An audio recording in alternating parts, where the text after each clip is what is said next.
আয়াতে ওয়াতাসিমু বিহাবলিল্লাহি জামিআ ওয়ালা তাফাররাকু, যে তোমরা একতাবদ্ধ হয়ে, দলবদ্ধ হয়ে, সংঘবদ্ধ হয়ে, জামাতবদ্ধ হয়ে আমার রশিকে, আমার বিধানকে, আমার রজ্জুকে তোমরা আঁকড়ে ধরো শক্তভাবে, বিচ্ছিন্নভাবে না, একতাবদ্ধ হয়ে, জামাতবদ্ধ হয়ে।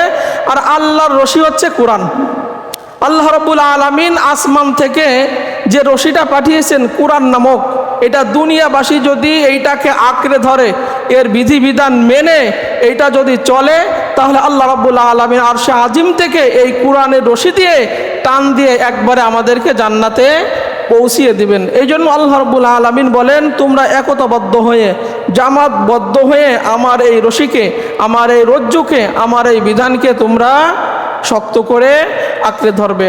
আর আমার নিয়ামতকে তোমরা স্মরণ করবে, কারণ তোমাদের মধ্যে যে শত্রুতা ছিল, আমি রব্বুল আলামিন শত্রুতা দূর করে দিয়ে ভালোবাসার মোহাব্বত আমি রব্বুল আলামিন সঞ্চার করে দিয়েছি। তোমরা পরস্পর ভাই ভাই হয়ে গেলে। তোমরা ছিলে জাহান্নামের গর্তের কিনারায়, সেখান থেকে আমি আল্লাহ রব্বুল আলামিন তোমাদেরকে রক্ষা করলাম।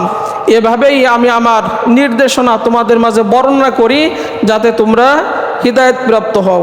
এরপরে আল্লাহ রাব্বুল আলামিন বলেন, ওয়ালতাকুম মিনকুম উম্মাতুন ইয়াদউনা ইলাল খায়রি ওয়া ইয়ামুরুনা বিল মা'রুফ ওয়া ইয়ানহাউনা আনিল মুনকার ওয়া উলাইকা হুমুল মুফলিহুন। তোমাদের মাঝে একটা দল থাকতে হবে, এরা মানুষকে সৎ কাজের আদেশ দিবে, অসৎ কাজের নিষেধ করবে। এরকম একটা দল, এরকম একটা জামাত তোমাদের মধ্যে থাকতে হবে, তাহলে তারাই হবে সফলকাম।